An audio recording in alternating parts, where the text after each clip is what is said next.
Yeah, Legend of Total War here, and today I'm here with Great Book of Grudges, and we're doing the second episode of our Talk-Tal War podcast. It doesn't roll off the tongue It's a very well. mouthful. Yeah. And we're just going to chat about stuff. You guys have left some questions for us from the previous episode and in Twitter posts, and we'll be covering some of that as well. So, firstly, Yeah. how are you doing? Good. Running around as like now today the High Elf embargo just dropped, so I've been sorting out a bunch of new Alarian Reavers to paint. So I'm really happy about that. Um, just tired, man. Painting white. If anyone paints Warhammer minis, they'll know that painting white armor is pain. So yeah, 10. Hmm. Oh boy. Yeah, pretty good. How about yourself? Mostly just baby stuff, really, which is fine. I mean, that's what you sign up for Mm, when you have a baby. Um, mm, but yeah, doesn't sleep as well as she used to. She's teething at the moment. She's got like four front top teeth coming down. mm. Um, just got to go through it. It is what it is. Yeah. But Gone are the days of the old whiskey and the binky. That yeah, was well, how we use that's how like I a, was a brought up. gel that helps to soothe. We've only just started using it, but Yeah, we got to figure this stuff out. But it's what I expect anyway, so it's yeah. fine. So we do have a lot to talk about today because we've recorded. This is like a month later since our first episode, and a lot has happened Mm, relating to like not only Total War but around it, and I think the wider spectrum of gaming. So I think yeah. this one's going to be quite an open episode. So shall we start off with the DLC section first? We'll start there. We'll start with Total War related stuff, and we'll maybe leave the non-Total War related stuff to later down the track. Yeah. So I think the first thing that we should talk about is the Champions of Chaos format, right? Mm. It's I personally like the DLC format, and it's really weird that CA haven't used it again, despite the fact that it was well received. I really It's thought that odd, there right? was going to be a Vampire Count DLC with that format. They've got Yeah, four access to characters. It would have made sense to have like four different bloodlines, just basically all of yeah, them except for the Von Carstein. We don't need any more Von Carsteins right now. yeah, I know some people will say, but Conrad, maybe get Conrad later. But yeah, there's so many Vampire Count characters, and now that they're in Cathay, maybe they could do the Jade bloodline as well. But who knows? yeah. But that doesn't seem to be on the agenda, at least not from anything I've heard. Yeah, I mean it's odd because like at some point I thought, well, the Vampire Cat one makes a lot of sense. There was also the possibility, I guess, of the Greenskin one, which has now gone down the toilet since Gorbad is released and brought out the stuff I there. gotta say, I don't want to see another Greenskin DLC. I'm done with No, at this point, Greenskins. no. No more. No, Yeah, no more Greenskins, please. I'm done with them. It's just no more. At least it's if there's only going to be a limited number of DLC, I understand some people yeah, like there are some Greenskin characters still not in. Cover everyone else before they return to the Greenskins, which yeah, I yeah. think that Warhammer 3 will cease production before that happens. Yeah. It's just a shame because like the format is good. Obviously, it's skewed a little bit because it released at the same time as the Immortal Empires, so that helped. But it seems like easier money, right? A few reskin characters, a few reskin units, a few new characters, some new factions to play around with, and a few unique things. It's just it's there, right? And it's a popular faction. The vampires are popular, yet It's really hard to say. Now that they're doing like the mm, DLCs as also individual Lord packs. So yeah, if they did a entirely Vampire Count DLC, if you purchased one of the Lords, do you get all of the units, or do you just get some of the units? So yeah, how they're going to chop and change that, I don't know. mm, Or maybe they just don't even do that and say, well, it's just $25 and you get four Lords, and these are the units that come with it, and it's limited options compared to what they've got with the three Lord pack. Or maybe it's simply a case of they like the three Lord pack better. It's yeah, hard to say. yeah. We really need to like interview someone from Creative Assembly who will say something other than "I can't tell you that," which is like all they ever That's where it say. gets difficult. Yeah, Yeah, that's where it gets difficult. But yeah, no, it's just a shame because like I feel like a lot of people do like the Lord packs, but it would be nice to have something new every now and then. Obviously, we've seen like the whole CA leaks themselves of Dogs of War in the game files, and that's something different. But something every now and then, it's a palate cleanser, I guess, right? It's good for everyone.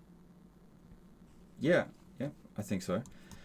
Mm, Maybe it just depends on how well it's actually done. I think Champions of Chaos was was well done, but not in early access like what we played. I wasn't a fan of Champions of Chaos in early access, but they made some changes right after launch, Yeah, and it like was just everything that it needed. I think they could have gone a little bit yeah, further, but now Warriors of Chaos are like one of my favorite factions to play. So they hit the nail on the head after the launch.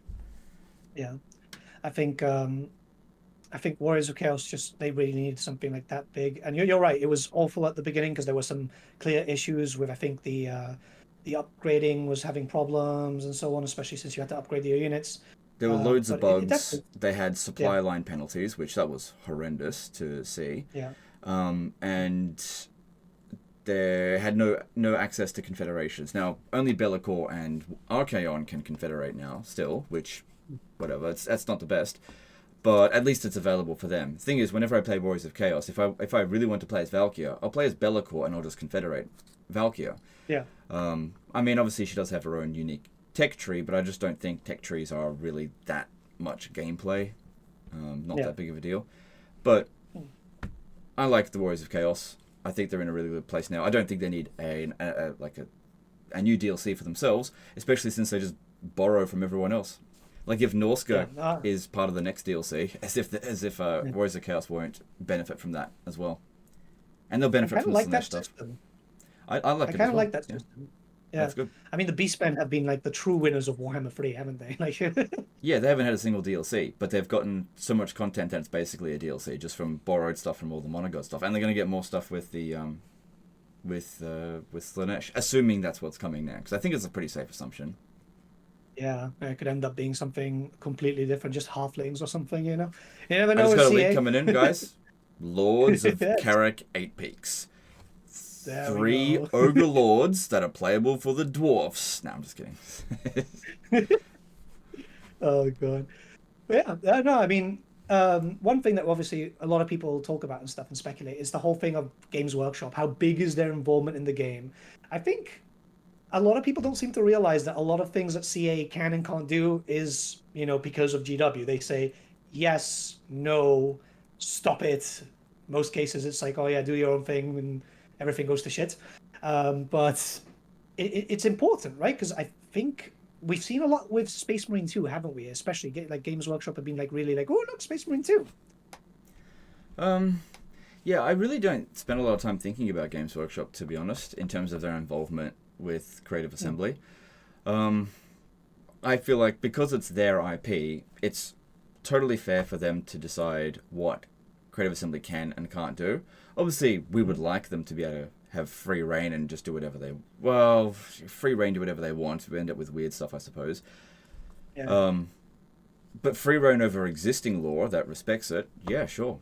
It's like with the yeah. Vampire Coast stuff. Did Silostra have to be a new developed character? Like, why couldn't they use someone else? And then they had Aranessa as a Vampire Coast Lord.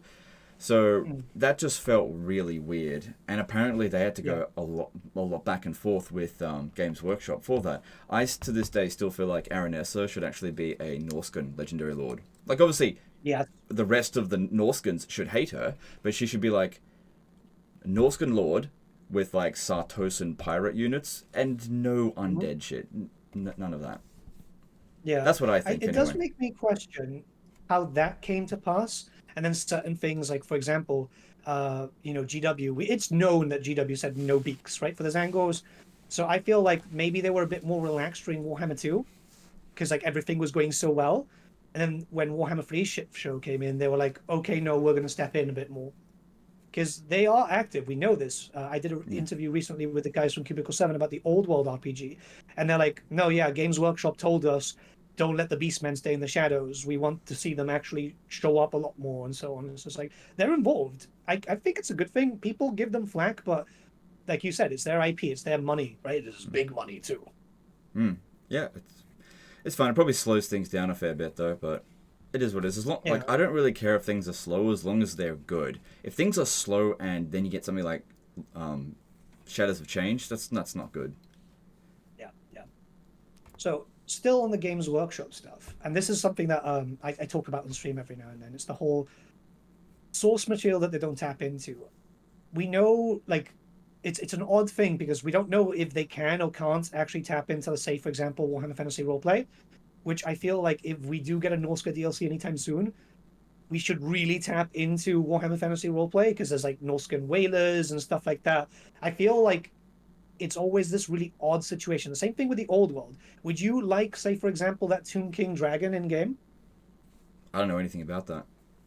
Oh, it's a really cool fucking model. Pain in the ass to paint. I think the Tomb Kings need an update. I think they've fallen really far behind, and their roster is terrible. And they, for the most part, they need a bit of an update. So if they could get some new units, I think that would be good, for sure. Yeah, that's the Definitely thing. in favour of There's that. And so much. there's more characters as well. Yeah. There's a lot of characters. There's a lot, and this is the thing. The source material thing, I can understand like Old World not being touched so much because it's technically a new IP. Yet Games Workshop's financial reports don't say it's a new IP, so it's always like this really weird thing.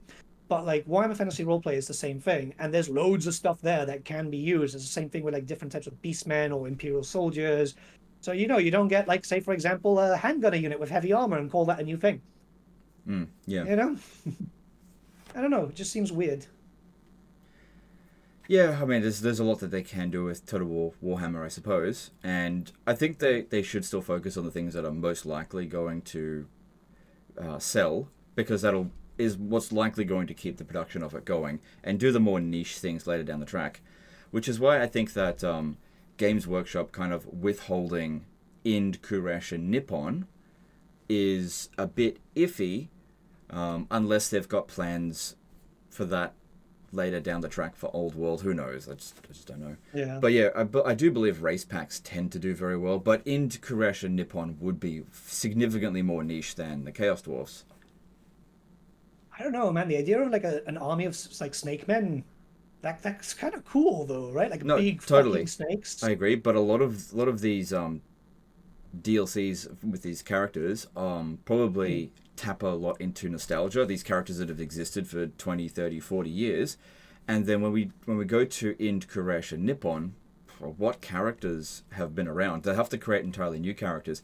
It's kind of like Grand Cathay. Like, prior to Total War Warhammer 3, never heard of Zhao Ming or Miao Ying or Yuan Bo or Mingling? I can't remember. Well, they never existed. Yeah, they never existed. So they're all entirely new characters. But with Kislev, for example, Katarin has always existed. Yeah. Boris Boka always existed. Kastalton's new, and Ostankya is new, as far as I'm aware. Yeah. Well, they can call Ostankya new all they want. We know it's Baba Yaga, and they can't. They just because they've renamed her doesn't mean that we don't know who she is in a sense, you know. Copywriting, you gotta love Games Workshop for that. Yeah, fair enough. So yeah, well, I don't know how much of a risk it is basically for them to create. Apparently, it's a lot of effort to, like, if they were going to make Ind, for example. Apparently, it's a lot of effort for Creative Assembly to be involved with that, essentially all of that lore creating process and filling up that side of the map. And they might just deem it not worth it. Yeah. At it's least not at this only stage. just Who knows? the fact of. Yeah, but it's not that's just the fact of creating a fantasy race. It's also the fact that Warhammer Fantasy is based on our world.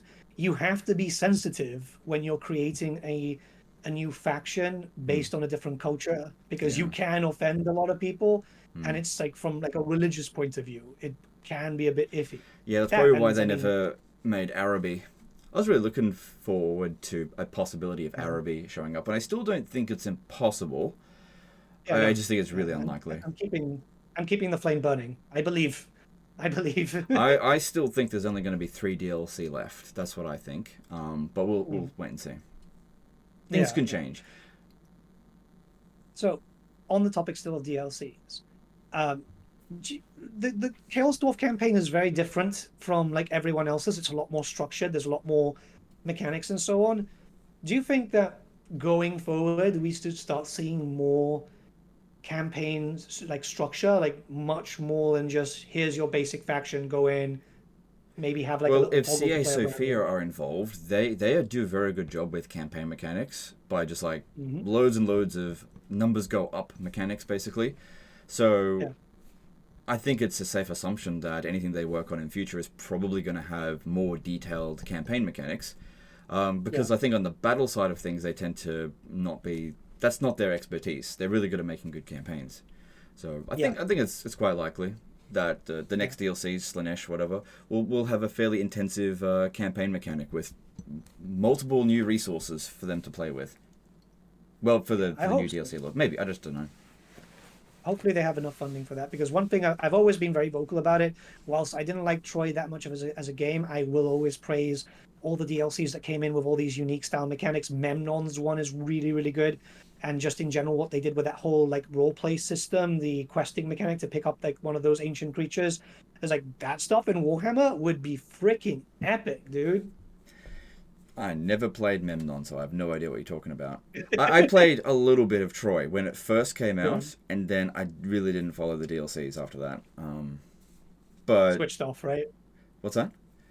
You switched off, right? I was never really switched on. I was more like just out of sort of curiosity, but like I just didn't have Mm. anything else going on, so I was like just playing it a little bit. Played some. I think I played an Agamemnon campaign and an Mm. Achilles campaign, and I just kind of got bored. The Yeah. campaign mechanics are great, but the battles, I hated them. I just wished I could auto resolve more, and I was fighting so many battles. I was like, I'm just gonna go back to Warhammer. Yeah. That See, was the big I problem with liked it. keeping an eye on all the different Total War games that were active at the time, Yeah. because some mechanics from one game would go into the other. Like for example, Lubu's mechanic Yep. ended up becoming the mechanic for Torox. So I Yeah, was and I like, never I'm played looking at that Troy like, mechanic in oh, Three can I take Kingdoms. this? Oh, really? It's really fun. Oh, I'm sure Honestly, it it's is. I'm actually sure it really, is. really But fun. the thing is, because Three Kingdoms and Warhammer 2 were out at the same time, and I like Yeah. Warhammer 2 more than Three Kingdoms, I would just play Warhammer 2. And so when was it Torox that got Lubu's mechanic? It felt fresh to me Yeah. because I hadn't played it before, and I still haven't played it in Well, Three Kingdoms.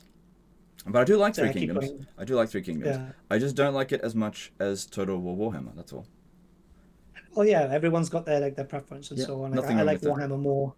I just like Free Kingdoms because it's pretty chill, to be honest. It's one of my relax games. I don't have to think too much. I can just relax and just play Yeah. a campaign.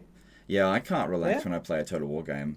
I have no chill. I'm like, I have to conquer as much territory as much in as few turns as possible, or else I just feel like I've got no purpose. But that's just my playstyle. Not everyone's going to play that way. yeah. Okay, so we got another section here. We got the list in front of me here. So this is a question which we asked the community, and this is what we got. Should CA still do Saga titles to test out new features?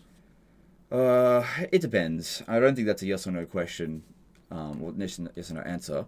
I'm not opposed to it. I've never really been fully opposed to Saga games. I've been opposed to the way that they've done it. So, in regard to the three Saga games that I consider to be Saga games, that is Thrones of Britannia, Troy, and Pharaoh. I know Pharaoh's not technically a Saga game, but come on, Yeah. it's a Saga game. Maybe not Dynasties, but at least the base game Saga. Um, so when it came to Thrones of Britannia, my problem was that it was basically just Attila but less, and the mechanics that they were testing were what I would call passive. They weren't active.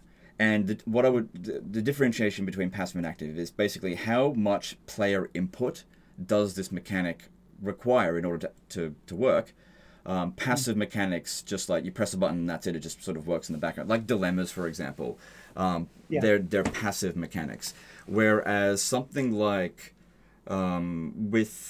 if we use a different game's example, Skull Taker with his champion's essence, I would consider that to be an active mechanic because you have to fight battles to get it, and then you have to spend it wisely as well.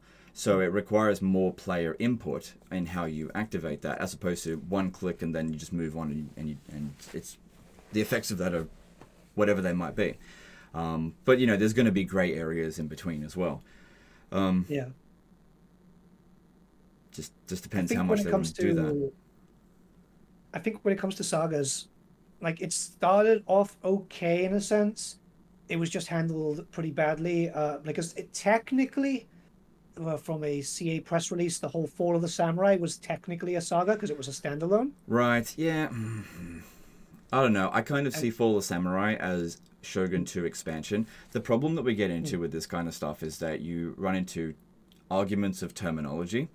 yeah, Creative Assembly does certain things in order to improve the brand, basically. So if you have a look at the entire history of Total War, I do think that Fall of the Samurai fits far better as an expansion than a saga because it came directly after Shogun 2. It is Yeah. basically Shogun 2, just a few hundred years later. Yeah.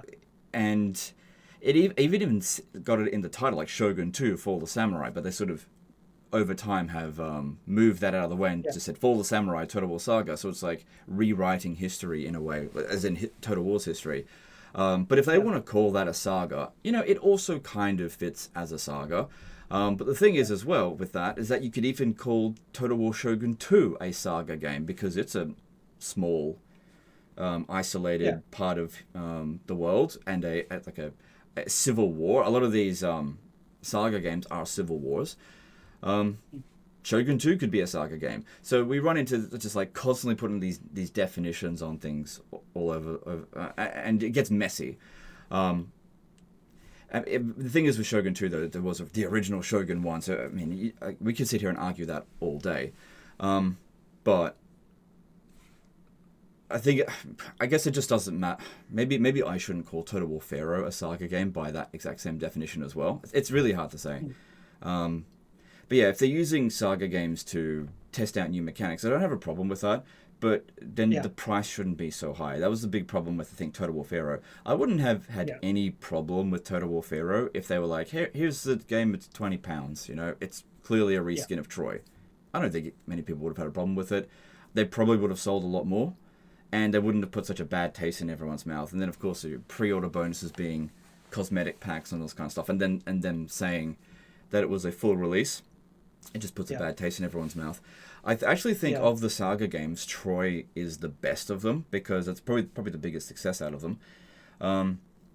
They didn't really test that much in the way of like new mechanics. It was more like we've got to deal with Epic. Let's just milk this for all we can. That's kind of the way I see it. I think they made a lot of money with Troy. Even though I personally don't like the game, I don't have a problem with how they went about Troy because at the end of the day, everyone could have potentially gotten it for free.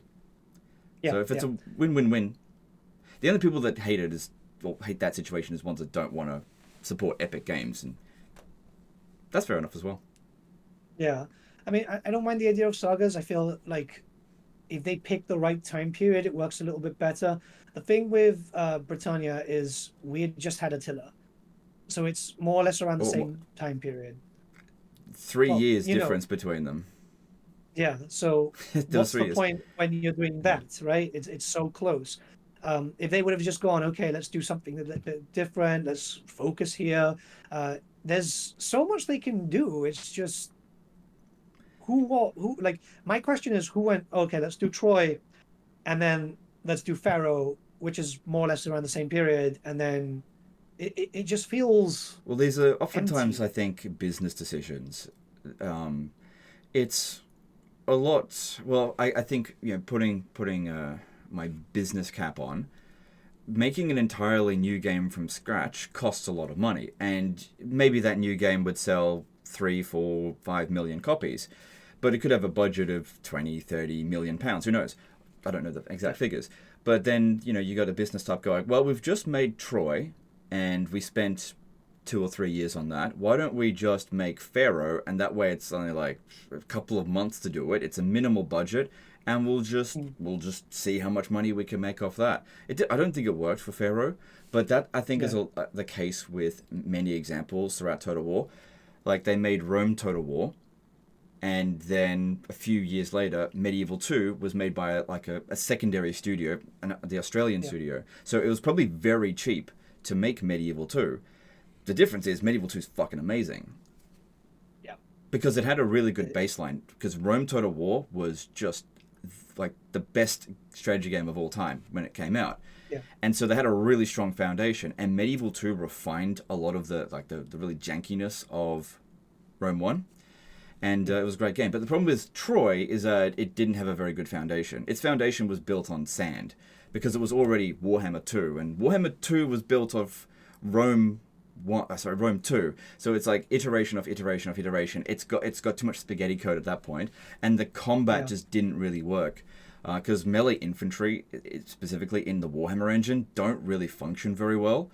It's all about they're just holding the line so that the monsters can go in and do the job. But if you take out the monsters, the magic, and I guess they've got heroes, you actually have a very bland system. Yeah, yeah, yeah. It's the Warhammer aspect has always been like the really cool big creatures just doing loads of stuff. But yeah, I mean, it is a good point. Like infantry performs really poorly, and Yeah, I've well, had it it did in with Warhammer 2. certain They're characters. doing a bit better with it with Warhammer 3, but if you take away all the monsters and stuff and just have it infantry, like if you tried to make Rome 3, but you used Mhm. Warhammer 3's engine, that's not going to work very well.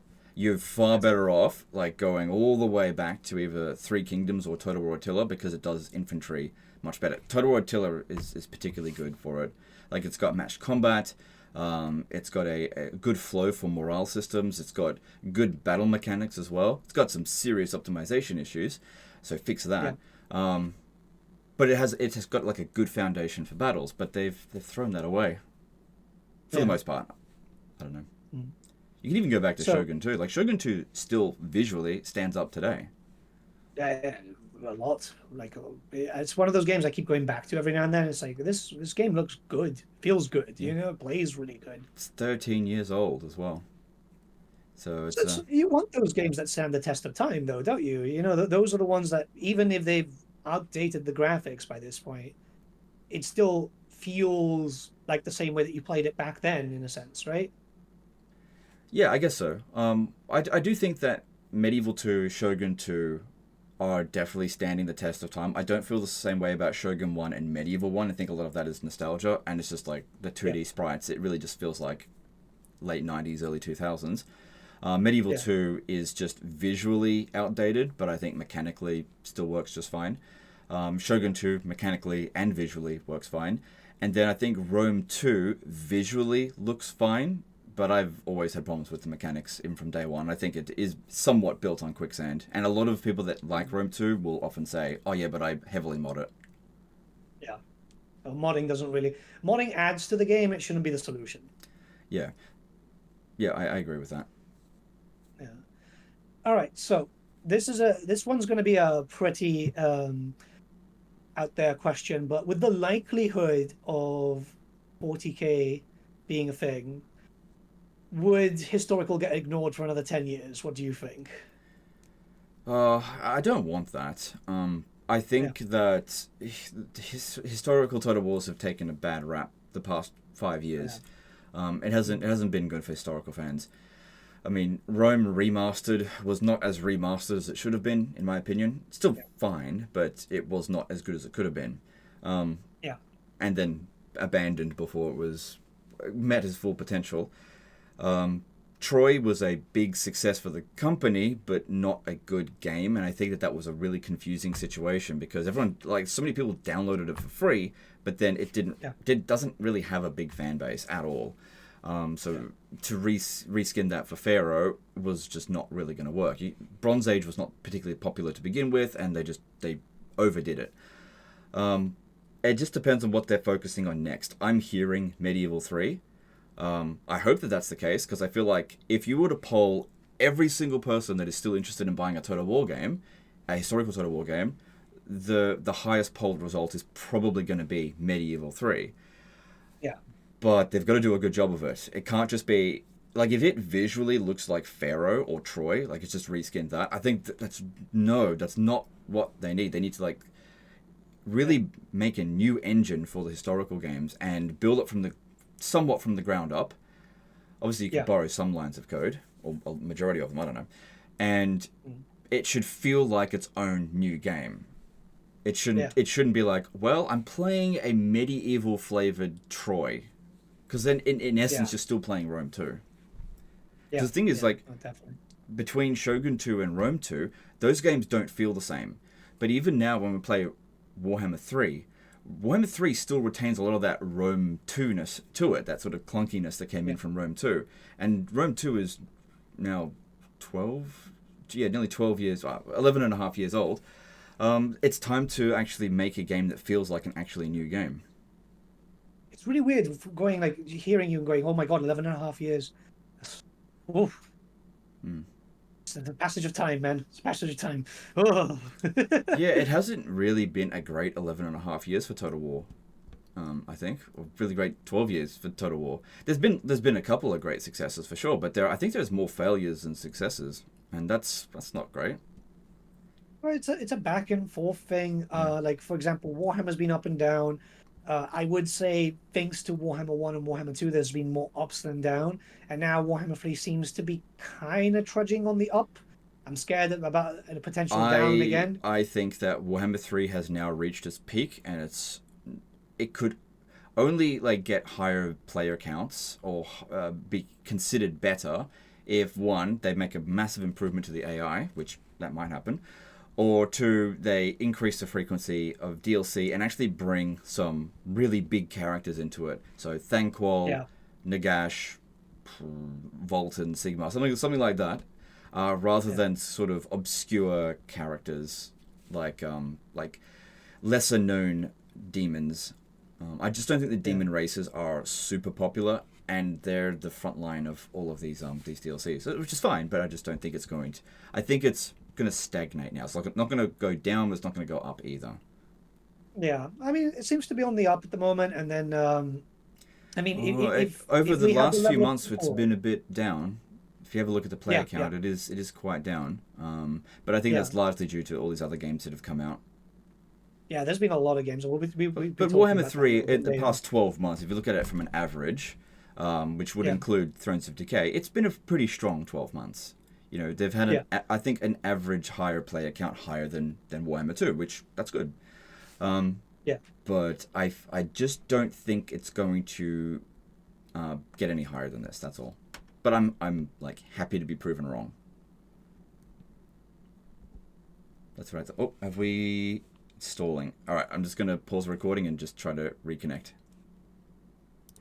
All right, and we're back. Just technical issues. These things happen. At least it wasn't at my end this time. It's usually my end. It's just throwing shade at me. Just Yeah. no. I'm just saying, like Australian potato internet, people will automatically assume it was me.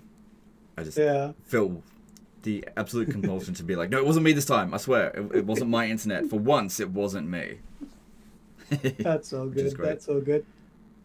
So let's just jump into the next section because like All we good. were heading there anyway, Yep. which was this is going to be an actual big question. Do you think that a historical Total War can ever be as popular as Warhammer?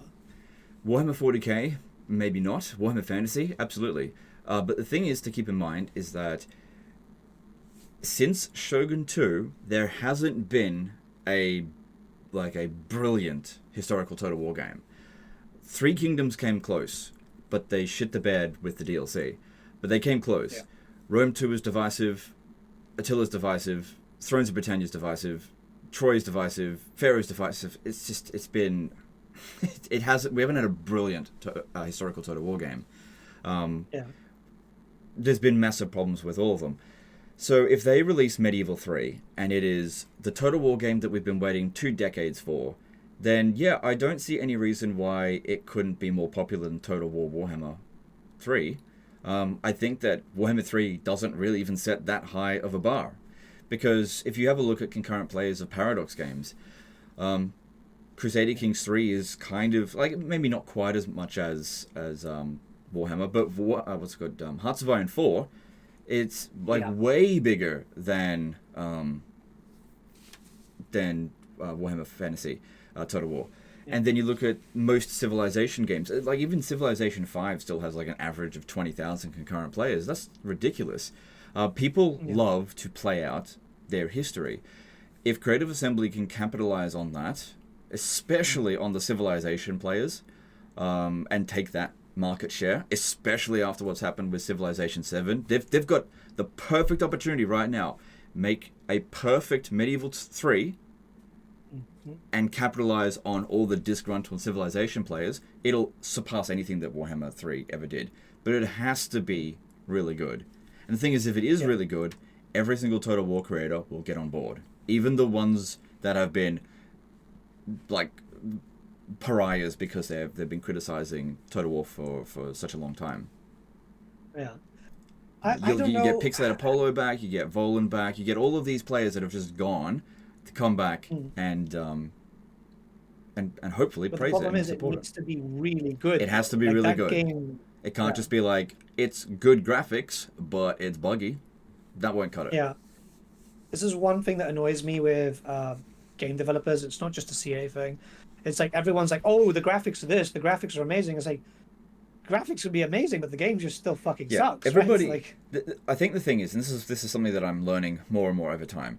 Most players have like one or two things, maybe a bit more, that they're particularly interested in, and it's not everything. It's not the whole package. And if the game that comes out ticks those boxes, but another player it doesn't tick those boxes, they're both correct. It's just that they don't care about the same thing. So some people are going to care more about the visual aspect. Some people are going to care more about it being historically authentic or historically accurate. Not having a historical faction playable with an ahistorical king at the start of it. That kind of stuff. And some people are going to care more about the multiplayer scene and make sure that the gameplay is actually robust and has good player opportunities. It isn't all just a decided outcome the moment you go into a battle sort of thing. You basically just watch it play out. So if they manage to hit all of these notes, they're hitting wide appeal because they're appealing to people who care about different things in equal measure. And that's something that Creative Assembly has failed at doing time and time again.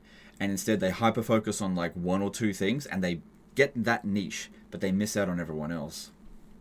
yeah, I don't know, man.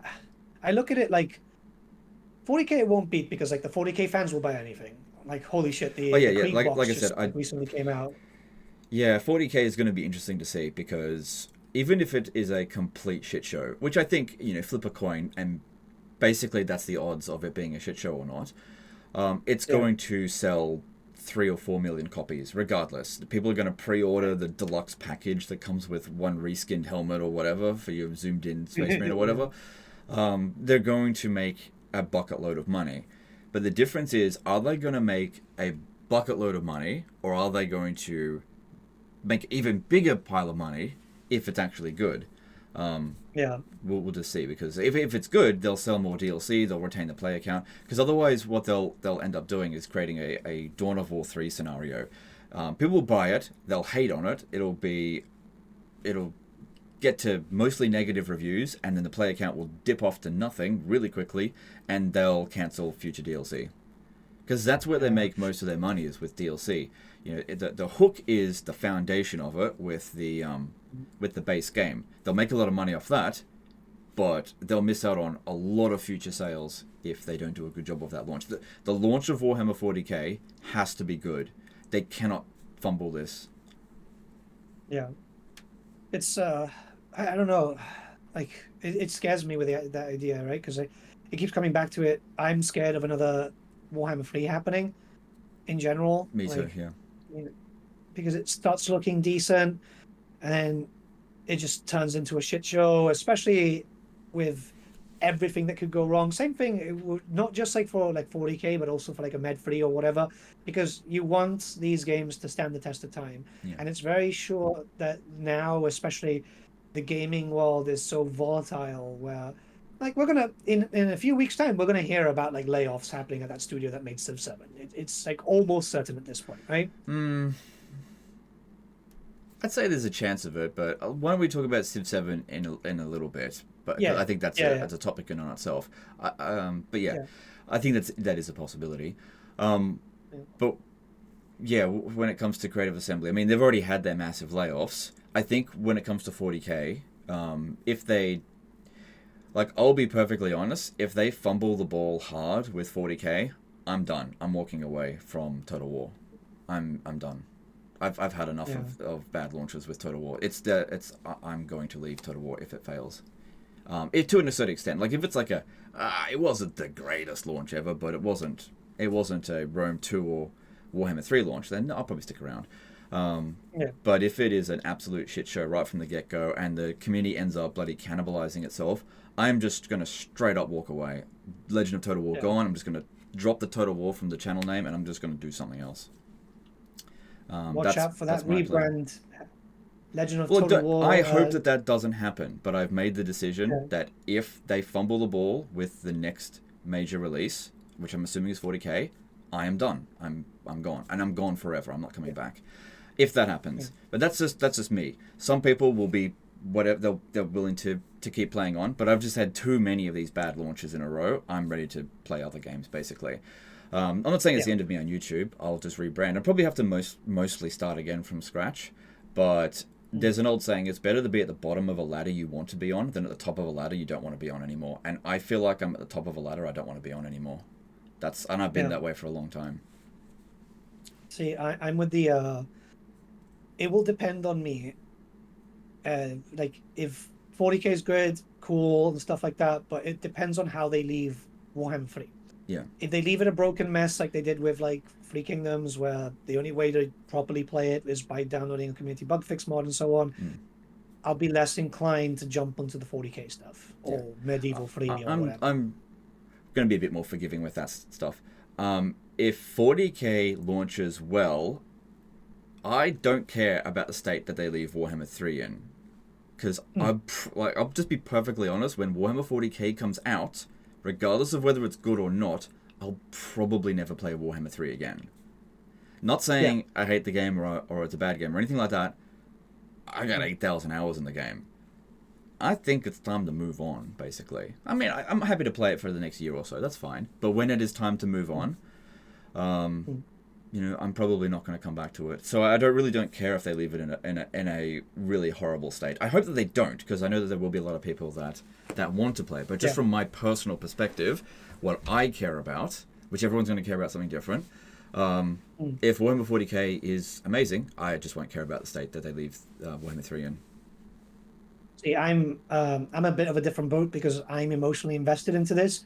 I still helm this series as the reason why the old world is back, for example. It right? probably is, yeah. So that's why I keep it very close to my heart. This is going to be a game that I'm going to be playing I think, years and years and years to come. I think I used to be more emotionally invested, especially at the launch of Warhammer 3. But because of the last, 2022 and 2023, I think I have dropped a lot of that emotional investment from the game. And now I'm just sort of like, I'm ready to play the next Total War game, whatever that is. I am ready to move on from it. I'm happy to keep playing Warhammer 3, but I am ready to move on as well. Yeah. Okay, so with that, what we'll do is we'll talk about it in the next game and move these two down into that section. Do you think £50 is a fair price for Total War games, given similar games have increased prices over the previous generations? I think that's a really great question. I think it's going to be very relevant for what's happening now. I mean, especially with Civilization 7, we'll talk more about that later. Like the asking price on that, I don't know what it is in pounds, but I imagine it's like £70. Is that right? The base game?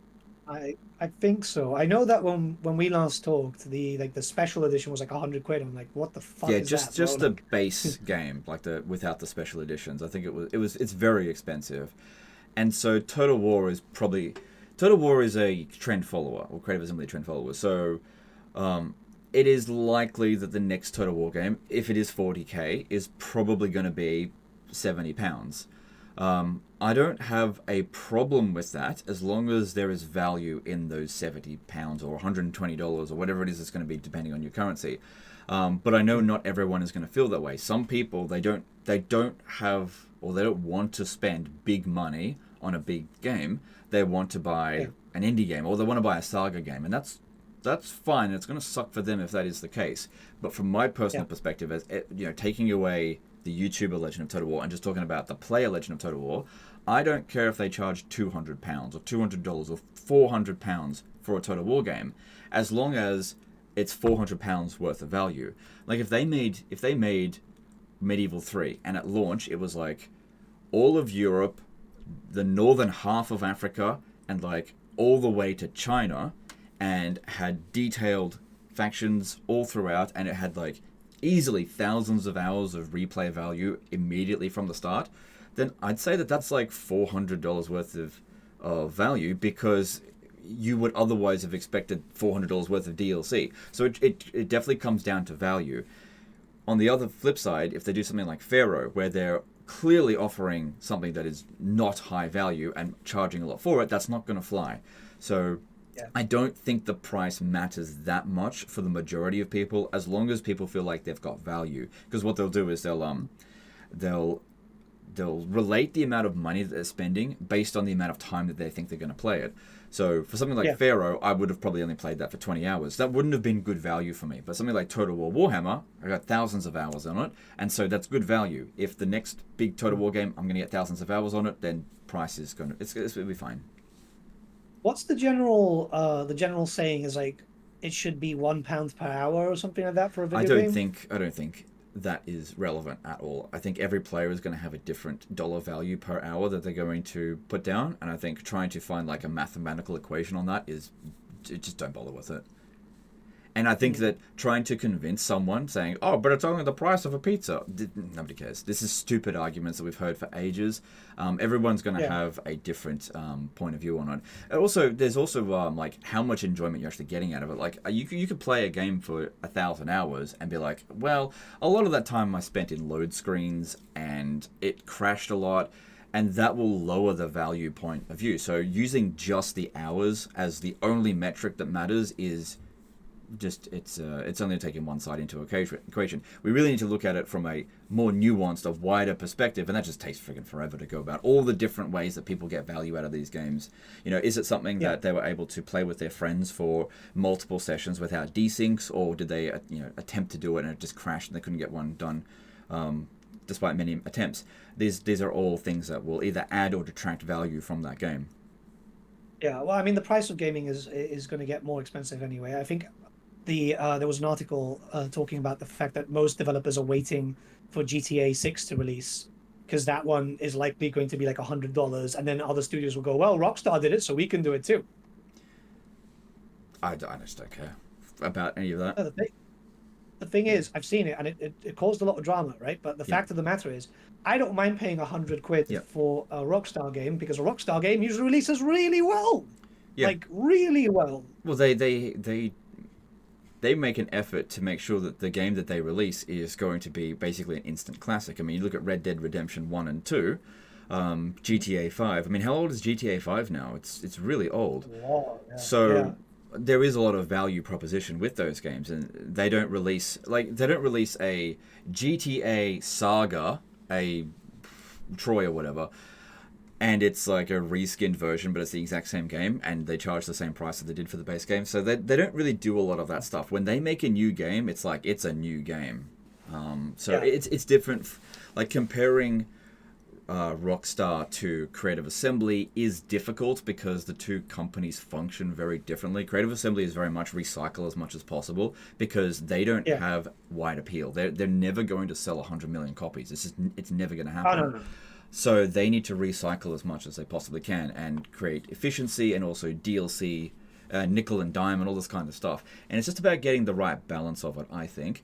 Try to reach the widest audience they can with the initial release, and future DLCs need to feel like it's not cut content, but actually adding more to it and actually giving people value. And that's something that they routinely do miss on, but it's I guess it's trial and error. Yeah, I'm just worried because like everything's getting more expensive. Obviously, it's like it's not so much CA, but like other devs, they try to justify stupid prices for less, essentially, right? Yeah, so shrinkflation.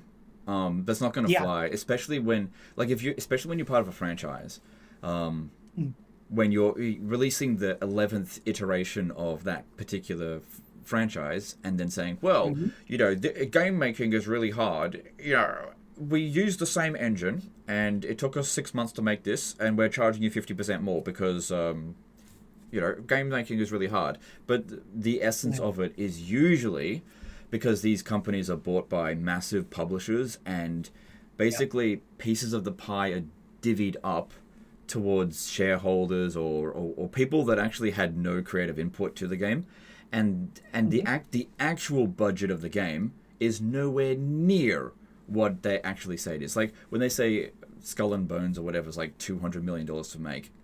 No, it's not. It's because a lot of that money has to go towards shareholders and what kind of stuff and executives that are not actually participating in the production process, but they just own the process. So it goes to people who Yeah. own it. And Creative Assembly is very much a part of that. And this is where a lot of those indie companies are being able to dominate, because that level of ownership from the big business people who have to make a 500% profit or whatever, they don't exist in that process. And so, like with the example Kingdom Come Deliverance 2, actually I probably can't use that as an example because they're owned by like BlackRock, I think.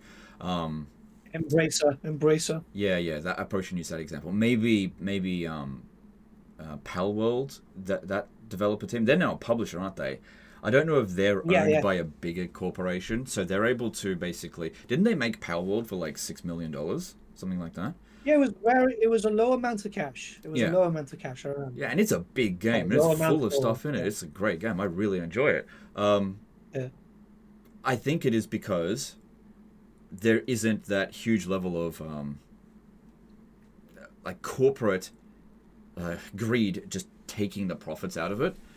And Yeah. as these companies that are owned, as these developers are owned by companies like EA and Sega and 2K and Microsoft and so on and so forth, their demand for bigger and bigger profits just increases over time, and it mostly damages, for one thing, the franchise, but also the players, because they're getting less but paying more, and they're just putting it in the pocket of big executives who have hundreds of millions of dollars anyway. Yeah.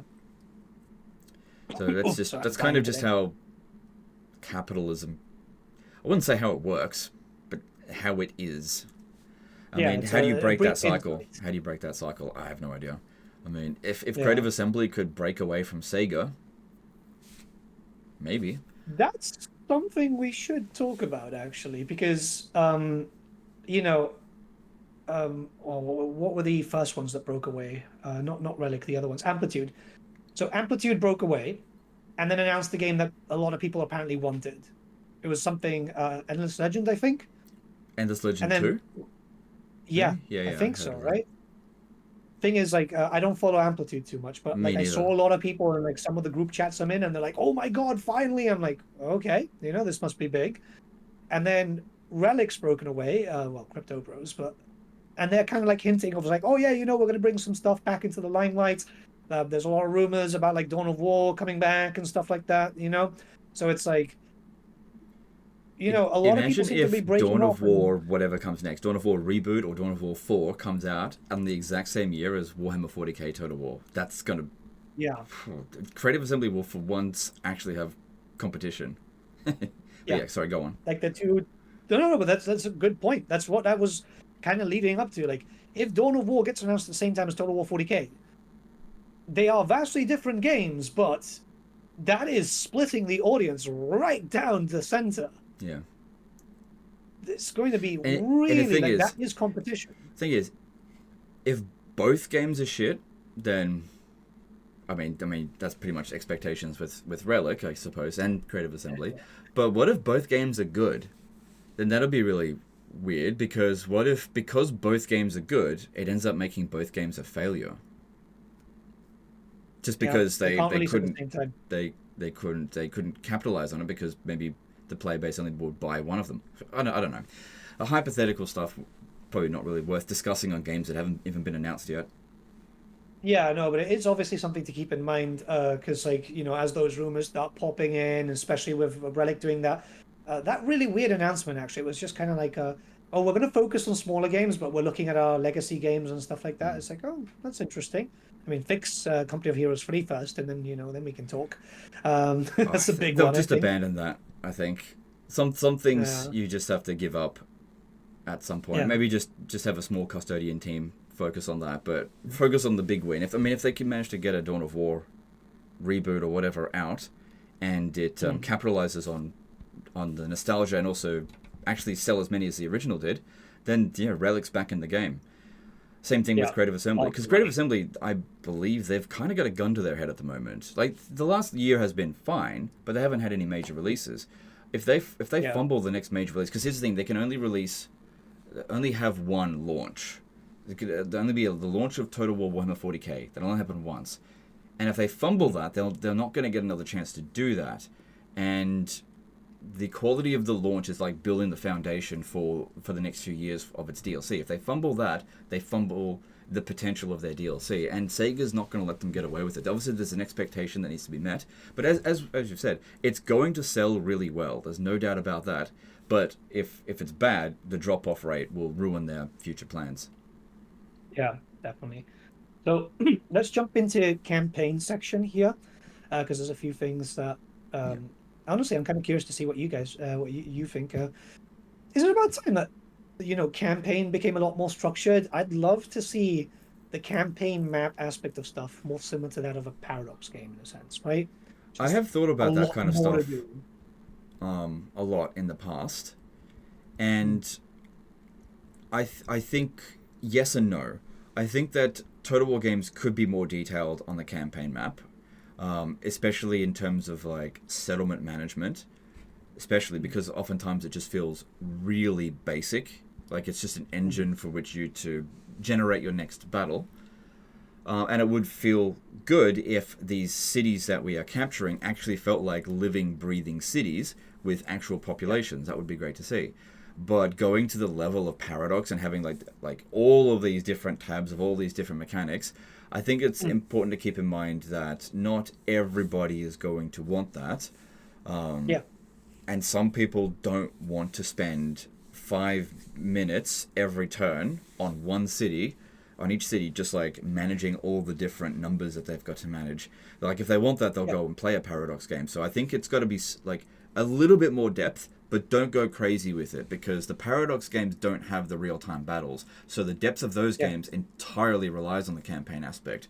But if you put that campaign aspect in and then also add in real-time battles that are also quite complex, you're going to end up with a game that takes forever to finish, which some people like. That'll be fine for some people, but you're yeah, going to create a niche within a niche then, and it's going to be weird because it'll be like a blend of half Paradox, half Total War players that actually want that. But there are a lot of people that only play 2 hours a day, 2 hours a week, or something like that. yeah, And they just like to get in, play their Total War game, play it on normal difficulty, auto-resolve the vast majority of the battles, and during their playtime of 1 hour a week or whatever they get to play, fight one battle, and then that's it. That's all they play for the week. But yeah, if you add too much complexity, they're never going to feel a sense of progress, and that's really important. And that's something that yeah, Paradox games, it takes a long time to get that feeling of progress with it, but that's the audience that they have captivated. So it's yeah, definitely a difficult ground for Creative Assembly to sort of gauge into, and maybe it's something that they should ease into, not go head first into, because they've actually been going the opposite direction for a long time, adding less, or yeah, retracting depth from the campaign mechanics and making things more simple, like making settlements super basic and generic, and making recruitment just generic across the board. And then slowly they're starting to add more depth back into it, which I think is a good yeah. thing. And they've been doing that in Total War Warhammer for the most part, and I guess in Troy and Pharaoh. But yeah, it's Well, just this is the like it's thing, just a right? tricky. There's a delicate line you've got to balance through it all.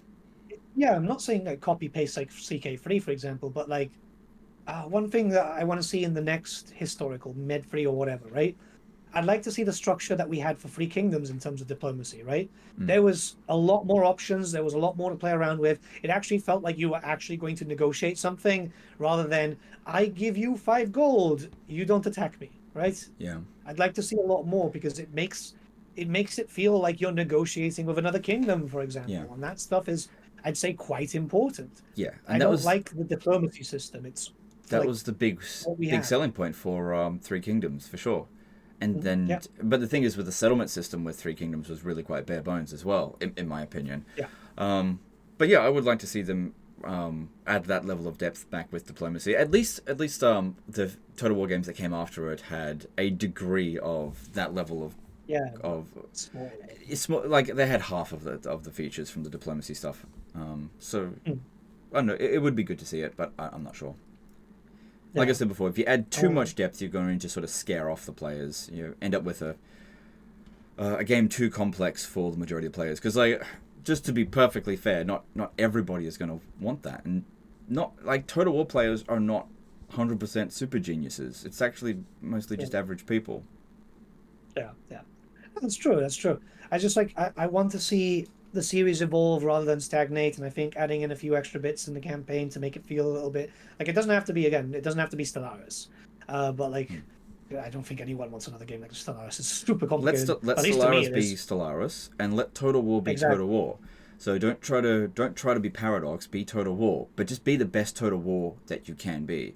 So put the campaign Yeah. mechanics in that people want to engage with, and the ones that Yeah. people don't want to engage with. Like for example, politics in Rome 2. You could remove that mechanic entirely from the game, and it actually makes the game better. So those kind of mechanics, get them out, but replace it with something that people actually want to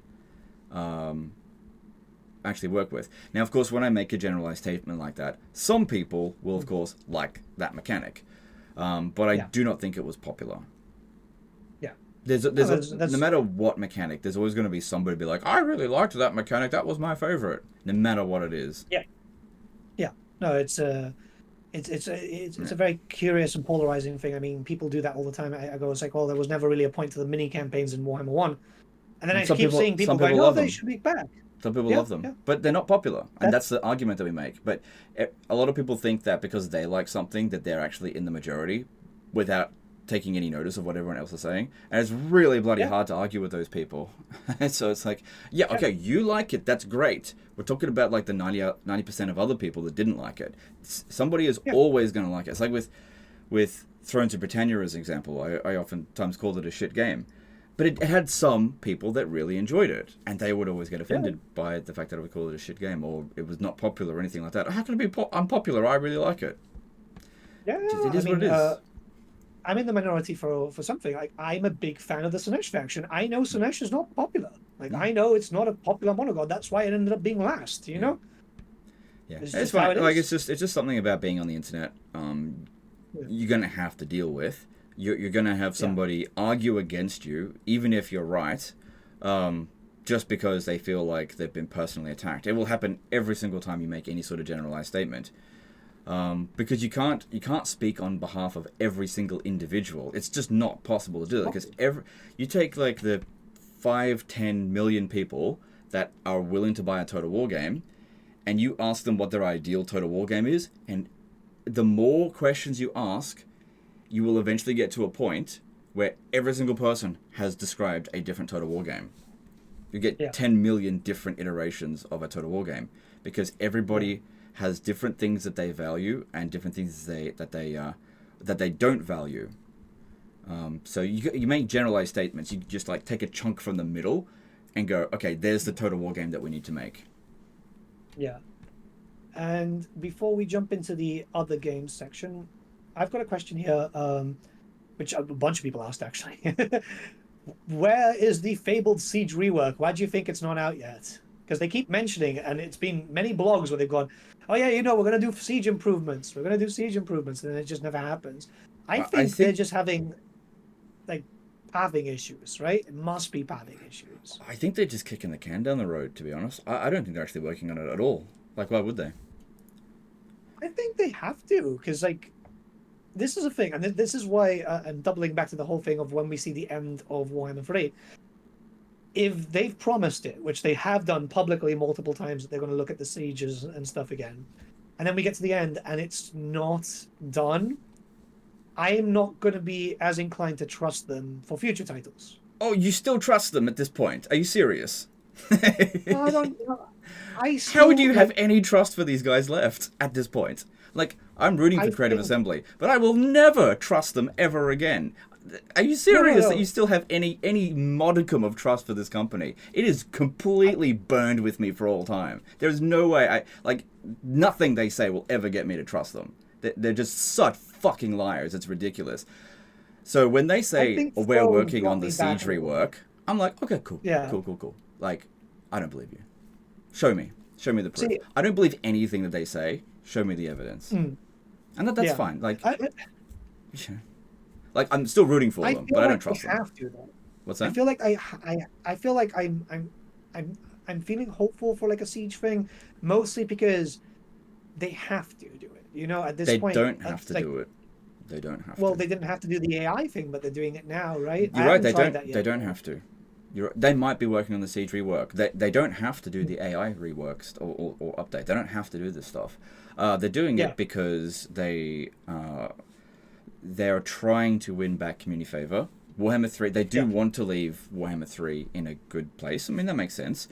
And that will help the sales of their future titles, especially with the Warhammer fans. They would want them to not play Total War Warhammer 3 for the next decade. They'll want them to quit Warhammer 3 and move on to the next one. Buy our next shit, because they're not going to support Warhammer 3 anymore at some point. So leave a good taste in their mouth, because you've still got people that the last game they purchased was Shogun 2, or the last game they purchased was Rome 2, and they left such a bad taste in their mouth they'll never trust Creative Assembly again. It's just, the longer a company has been in business and has made mistakes, you're eventually just going to keep burning more and more people, and you just have to try to make that process as slow as possible. But Creative Assembly has really burnt a lot of bridges very quickly. Now, on what I previously said about trust, I don't need to trust the companies in order to buy their product. It's not a requirement for me. So that doesn't mean because I don't trust them that I wish harm on them or want them to fail. I just don't believe them, and that's just because the history that I've got with them. But if you wanna trust Creative Assembly, I'm not saying that you shouldn't, because a lot of the time they do what they say. It's just that I've just been burned so many times. That's all. Yeah, it's not like trust. Yeah, it's hard to explain. It's like, for example, I had my defenses up a little bit when Old World came out, for example, right? Like me, of all people, until I had the book in my hands to read them through it and go, okay, yeah, this looks good. I don't want to invest my time and my money in a product, right? It's the same thing with other games that burnt me. I'm a big fan of the Dynasty Warriors franchise. 9 was horrible. So I really waited to buy Origins. And it wasn't until I saw a bunch of reviewers that I trust and I go, okay, then I can come in. Or else I'm just wasting my money. Yeah, and that's a big thing as well. You don't pre-order from them anymore because they've burnt your trust so much. And I think with a lot of people with Creative Assembly will never pre-order anything of them. Doesn't matter what how good the marketing is, they'll never pre-order anything. And you should not pre-order anything that they have. You should have them be sweating the day of the launch, being like, oh my God, we haven't got any pre-orders. Good thing we made a big effort to make sure this game is good. Because if they didn't get any pre-orders and then the game is freaking amazing, then they'll get those sales. And that way everybody wins. That's a big discussion point, because obviously the whole thing with the pre-orders and so on, a lot of legacy media, you can't trust it because they'll rate it really highly and it'll end up being a shit show, and it's happened a lot of times. It's getting to that point with YouTubers as well. We're part of legacy. We're becoming legacy media of our own, because YouTubers have been around for a long time now, and I'm realizing that I am actually part of a legacy media cog. And I want to break this wheel. I don't want to be a part of it anymore, which is why I don't participate. Actually, that's not true. I do participate, but only when I get paid really well. So, I don't like this problem that we've got now as legacy media. Which if you cover the news and you cover early access at all, you're part of this sort of legacy media. But yeah, there's always there's always embargoes where you can't give your honest opinion. Or you can't give a negative opinion if you've got a sponsored piece of content. So it's difficult to work with that kind of stuff. And it's something that I have to deal with quite a lot. But I've got a pretty simple philosophy for it. If I will agree, I'll sign an agreement, and then I'll get early access to it. And if I really like the game, I'll actually honor the agreement. But if I get the game and I don't like it, I will break the contract. I'll just be like, I'm not delivering on it, sort of thing. I've had companies like that where they've offered me money and I've gone, okay, let me play the game, and I've gone back and it's like, okay, no, I'm sorry. I remember one. I'm not going to say who the dev is, but I remember one playing a game for about 5-6 hours because I like to give it a good run. I went back to the developer. I said, "Look, your game makes me want to take up drinking again." It's just not worth it. As I've said so many times before, the most important currency that a influencer has, whether it be a journalist because they have influence, or a YouTuber, or a Twitch streamer, or a Kick streamer, is the trust of your audience. And you can trade that trust for money by taking a deal Yeah. that your audience will hate you for it. But Yeah. you can only do that so many times before they don't trust you anymore. If you take advantage of them, if you sell them a crypto scam, you might make $1 million out of it, but you have just traded away your viewers' trust. They'll never trust you again. And you can win their trust as well by doing right by them. But it is the most important currency that any influencer has. It is the oxygen of every single journalist, YouTuber, everything is the trust of their audience. And whether or not you want to trade that or not is entirely up to that particular influencer. Yeah. This is why I'm quite happy when I'm doing like the old world stuff, because like I get like a box early and I'm allowed to say what I feel about it. So like for example with the high elves, it's like the war lions, they have one wound. It's like that's fucking crap. They're useless. What the fuck's the point, right? Yeah.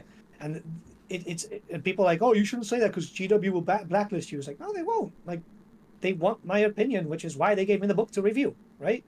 Must be nice to have that.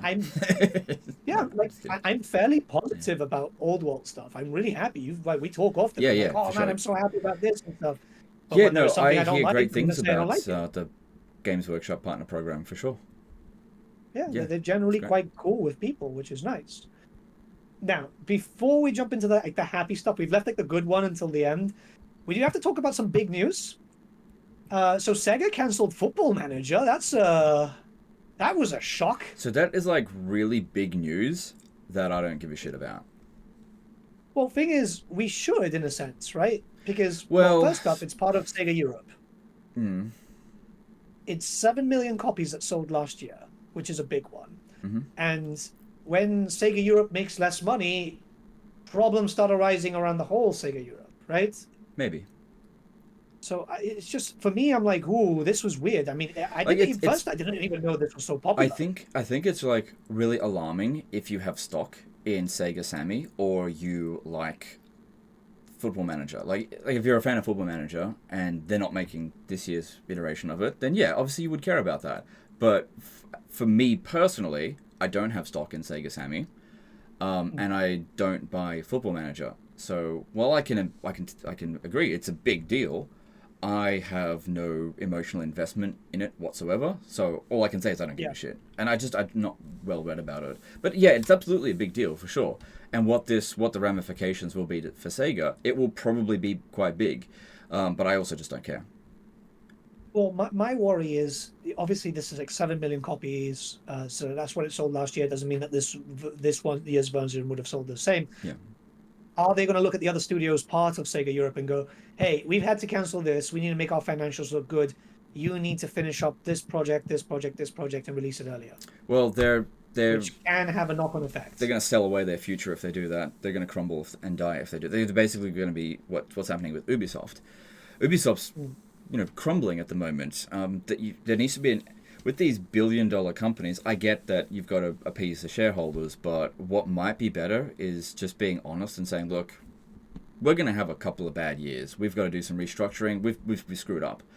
And rather than just trying to make the numbers look good on our spreadsheets, we're actually going to fix the cancer that's rotting away at our company, and that is going to take time and it's going to cost money, and that means we're probably going to lose stock price. That would be how I would deal with it. But if I was a CEO, I'd probably get fired for saying that. That's just how it is. I like their statement. Yeah. Because I read over it as like they said, hey, we're having problems with 25. We're going to cancel it for 26. Because they were, I think, moving on to a new engine and stuff, which is like, okay, cool, fair enough. I'm just a little bit concerned because there's knock-on effects, because I've seen this happen with Blizzard, for example. It's happened with them. It's happened with other companies. So it's like, I just hope it doesn't come back and bite us, Because we're waiting for Total War. I really hope it doesn't bite Total War. And I feel like Total War or Creative Assembly should really only suffer for the Creative Assembly's mistakes. They shouldn't suffer for other developers' mistakes. So if that does happen, then that's not great. I hope that doesn't happen. It's purely hypothetical, obviously. It is very hypothetical. It's just keeping an eye out on that. Just have to wait and see. I mean, they did already lose so many staff. And they've kept Creative Assembly on despite the Hyena's screw-up, which was monumental. I mean, a similar-sized project, Concord, demolished the studio outright. It's like, they're just gone now. And that didn't happen to Creative Assembly. Yeah, I mean, Total War makes a lot of money, right? Mm. Like it's fairly well known. Yeah, So it's one of their staples in the Sega Sammy reports too, it is, which but is interesting to see. Creative Assembly, didn't they waste 100, like, unless I'm missing something, didn't they waste $100 million on hyenas over the course of like 6 years? That's a lot of Total War sales. Well, I mean, Yeah, something like that could have sunk Total War. Um, yeah, and Pharaoh probably didn't help very much with that as well. But at the same yeah. time as well, we got to keep in mind that these companies are not a charity. You should never buy a game just to support a developer. Like, if Mhm. Creative Assembly can't get their shit together, then they should die as a company. Like, as a company, I just want to make that real clear. They should shut down as a company if they can't get their shit together. They're not a Mhm. charity. I'm never going to donate to Creative Assembly's funds or whatever. I will either Mhm. buy their products or I won't, because I'm not going to get their things for free anymore. And so the last DLC for Total War Warhammer, I bought it on Yeah, day one. You know, yeah, I have no problem with that. That's fine. yeah. I mean, Me make a product I want, I'll buy it. But you're not a yeah. charity. I'm not gonna. I'm not gonna. I'm not gonna prop you up. That's like me lately. With the Hiles going on pre-order, like, oh, I need this. Yeah, I just started buying a lot of stuff, and I fucking hate Hiles, but I'm really into the I Hile love the hype at the moment. Hyles. I love them. I used to dislike them, but now I like them. Mm. I like the No, Hyles. I think it's the uniformity which makes them look cool, right? And there's the whole legend meme, right, with the whole staunch line of spears. Oh, yeah, well, that doesn't really factor into why I like them. I mean, I liked them before that. Yeah, that is a meme. I think Yeah, that but meme has it's supposed to sort be of run hard, its right? course. That, I like, see it pop up every yeah. now and then. I see Yeah, it pop up. yeah, I mean, it's good, but, like, I capitalize on it, That but I'll meme. be honest, I don't give a shit about Staunch Spears. I just don't care about it. It's just a meme, whatever. I'll But tell you I something. like the lore of the Hyles. I actually read a fair bit of it in like the wiki and stuff. Which, yeah, I didn't read every single faction's lore, but I read a lot of the Hyle stuff, and I enjoyed it. Yeah, I do like the characters, their history, the way that they operate. I like the Hyles. yeah. Yeah. I'll tell you something funny. When the High Elves got announced for Old World, right? So it's like about maybe 2 weeks ago. I was in my Old World WhatsApp group. There's about 30, 40 people, and a bunch of people actually linked the legend meme into that. Yeah, that's cool. Like It's like, I don't really spend spear appreciate that time. meme. You know, it's great when something like that happens. It is very old. I mean, that happened back in Warhammer 2, around the time of Warden and Paunch. So that's like 4 or 5 years old now. Yeah. But I can't honestly say like I get excited whenever I see that. I just, it's just old. That's fine. Mm, I would like a new meme to happen that is positive, but mm, um, I kind of do feel like Warhammer 3, or just Warhammer in general, has been going on for a very long time, and I think that it has gotten quite stale for mm. the most part, and it's fine. It's like a steady decline, and that's fine. There's nothing Yeah. wrong with that. Yeah. So now let's go into like the chill stuff. This is what people don't expect from us. Yeah, There's a me life me other chill. than Nah. Total War. Sorry, go on. There's a life other than Total War. Have you been playing anything fun lately? Yes, Kingdom Come Deliverance 2. I mentioned this in a video I recorded yesterday. I don't Mm, think this is going to come out. Maybe tomorrow. We'll see. But yeah, Kingdom Come Deliverance 2. I can't stop playing it. I listened to a lot mm, of the arguments that people said about it, because it is a little bit divisive. It's got 90% positive reviews on Steam, but the people that don't like it have valid concerns. And I've listened to them, and I sort of understand them a little bit better now. I thought it was simply originally a case of gay guy in game equal game bad, but it's a little bit more nuanced. Some people are like that, but it's a bit more nuanced.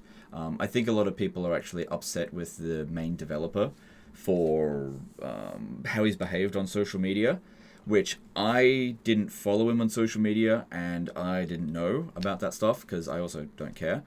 But I think after everything that Creative Assembly did, like, how can you forgive Creative Assembly but hold these guys to that level of standard? It feels like double standard, but mm. whatever. People can hold whatever double standards they want. You can't really police that kind of stuff. It's just that it's every reason that anyone has said that they don't like Kingdom Come Deliverance 2 is something that I don't give a shit about. Like when they say, Yeah. it has a black guy, but it's ahistorical, like he shouldn't be there. they're not necessarily saying that there shouldn't be black people in the video games, but just in Bohemia at this point in time. And I get what they're saying. I just don't care at all. Like, I don't mind that guy's there. Yeah, I mean, I've been playing that game a fair amount of time now. If anything, it's made me not care about a future Elder Scrolls game in that sense. Like, that makes sense. It really is like a Skyrim, isn't it? Yeah, I've been. Yeah. It is a Skyrim for me. I'm playing it much in the same way that I did Skyrim. Like, I've got 1,000 hours in Skyrim, and I've never finished the main story, not once. Yeah. Because I just can't stop stealing gold. I just can't stop it. Yeah. I just go into town. I gotta steal their ingots and then turn it into gold or whatever. Yeah. I just can't stop myself. That's what I enjoy, and I'm doing the exact same thing in Kingdom Come Deliverance too. Yeah, it ended up being this. I am who I want to be in the game, which is just a massive pickpocket. But you know, exactly. if I'm having fun out of it, that's yeah. These are the things that I care about. That's the great thing about a game like this, is that you get to be what it is that you want to be. But some people don't want it to be that way. They've got a very, I think, like a hardcore sort of historical sense of how it should be, and it ruins their immersion of it. That's fine. If it ruins your immersion and you're looking to go back exactly into 1403, exactly in Bohemia of that time, and there's anything that's not historically correct, you've got a problem with it, that is fine. Me personally, I don't give a shit. Like, if I found that there was a hidden space marine underneath a tree, I don't care. It's like, as long as the gameplay is good, like, I know most of the time I'm playing a video game, and I gamify a lot of this stuff. So it's just not something that I personally care about. But for the people that do care about it, it's fine. It's fine. Yeah, there's people fighting about historical accuracy and so on. I get that. I'm in a similar boat as you. Like, is it fun? Yes. Am I enjoying it? Yes. That's what I want from a game. As long as it's nothing like too massively drastic. I mean, even then, I'm pretty sure at that point in Bohemia there was not that many boomsticks, you know, and you can get a lot of like boomsticks and stuff, right? Well, what are they called? Blunderbusses or whatever? Like, I haven't gotten that many. Maybe I haven't progressed the story enough. I got a couple of. I've got a couple of them. I haven't done like much. I'm still in the first area too. I'm still literally just trolling. You've got boomsticks in the first area? No, but I'm seeing people post it on Twitter a lot. Oh, right, and it's like, oh yeah, because this isn't historically accurate, blah, blah, blah. I'm like, well, I don't know, man. I like the idea of that. I'm still like literally running through the first area because I'm a person who likes to troll through a whole bunch of them, right? Yeah. I did all of the side quests, completely checked every single NPC for any side quest that I could possibly do before I progressed the main story. Like, when I moved from the Trotsky region to the Kuttenberg region, there is nothing left to me in Trotsky. Nothing left for me to do. Unless there's something I missed. Yeah, but you like to feel complete, right? And I did the same. It's like what I used to do with Oblivion. You know, I would like go into I don't know, Skingrad or whatever, and I make sure I do everything before I move on to the next town. Yeah, before I progress the story. Just in case. Yeah, exactly. So I think a lot of people do that. And then of course I spend a lot of time pickpocketing. But yeah, some people, what they'll do is they'll play the game and just avoid all of the side quests because they feel the need to just like get to the end of it straight away. And they're 20 hours into it and they've finished the main story. And they're posting stuff on social media about late game stuff. I haven't gotten to yet either. It happens a lot because people want to be first to the end just so they can get like that Twitter post that gets 10,000 likes and stuff. Yeah, that's fair enough. Nothing wrong with that. It's weird. I think that when it comes to games, people should be allowed to do whatever they want within, especially within a single player game. Like, if you're not playing competitively with other players, if you're using exploits, cool. If you're using cheats, cool. If you're rushing the game, cool. Like, whatever it is you want to do, even if it's something that the developers didn't intend to. Like, if you encounter ridiculous bugs where they're walking through the like halfway through the wall or whatever, it's all good. As long as people are getting enjoyment out of it, then that's what makes a good game. And if that wide variety of gameplay doesn't appeal to a specific person, then they're allowed to say, I don't like this. And I think what's happening with it is that they're just being really vocal to the point that everybody wants to tell them to shut the fuck up. That's where I'm at. I'm just like, I just want to tell them to shut up.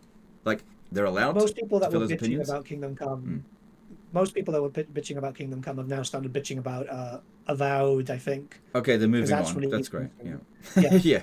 which Move on to the next thing to complain about. That's fine. Look, if people want to yeah, habitually complain, that's fine. They're allowed to do that. I mean, I'm a habitual complainer as well. So I'm not going to be a hypocrite and say that they can't complain. I'm just saying that I'm sick of yeah, hearing about it, and I don't have much sympathy for it. That's all I'm saying. Like, yeah. No, yelling no, at I me get that. I more mean, about how it's not historically accurate is not going to make me sympathize more. It's going to actually make me sympathize less yeah, yeah. because I I just mean, don't give everyone's a like, shit. It's like I'm having too much fun I've to give a shit. seen exactly, yeah. I mean, people were bitching about like Avowed and stuff. I lost interest in Avowed the moment that they said it wasn't a proper open world. Like it looks pretty openish, but it's not. It's more linear, right? Right. And it's like I don't like that, man. I want a role playing game which is just throw Open me out world is there best for and sure. Like when the new Zelda yeah. games came out and they were open world, they were like crack cocaine to me. They were just so bloody good. Oh, Breath of the Wild, yeah. Both Breath of the Wild and Tears of the Kingdom. I like Tears of the Kingdom better, but Hmm. both because Yeah, it's the same map. Tears of the Kingdom is a reskin, yeah. But but it's sometimes, good because as it has long a as good foundation and it builds upon yeah, it. That's the way to do it correctly, exactly. you know. So But yeah, I don't no, have no, no it's problem with reskins, but you got to have a good yeah, foundation. yeah. I mean, I've been playing a few different games myself. I've been this year, interestingly enough, I've been flip flopping a lot, which is Yeah. weird because I normally just play like Total War as my main, a little bit of WoW, and then something else. But I've been playing like Dynasty Warriors Origins. The I call it the horny simulator because it looks like everyone's flirting with you. But like it is so good. It is a actual return to form for Koei Tecmo. So I was like, God damn, this is so good. I play, dude. I did a 24-hour session playing it when it first came out. I was like, oh my God, this is really good. I just carried on playing, Yeah, the only which Dynasty is Warrior really game that I've actually played from Koei Tecmo was actually Hyrule Warriors. I love mm, that game, by the way. So I've actually had 100% favorable opinion of them so far, but I've never played any of their Dynasty Warrior games. I've seen them and I'm like, but they those would be really cool. If I had yeah infinite amount of time, I would play them. But the problem is, whenever I play a game, I play it for such a long amount of time that I will miss out on other games. It's just like I would yeah love to play Baldur's Gate 3 at some point. yeah. I haven't done so yet. Wow, Yeah. like you've missed it. Well, there's a I haven't it's missed out probably on best anything. I just because haven't you played it yet. I'm only going to miss yeah out if I one day die without having played it. But it's yeah it's well it's going to be there on Steam for yeah. ages. So if I cover it, or not cover it, if I play it in 3 years' time, I'm not missing out on anything.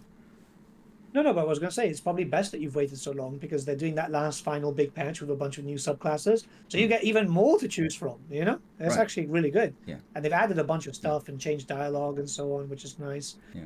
See, the But yeah, thing is, between like the Skyrim, I think I first installed Skyrim in like 2016. So that was like 5 years after it came out. Was the first time I played Skyrim. So yeah, a lot of people will say, "Oh, you got to play Baldur's Gate 3." It's on my to-do list.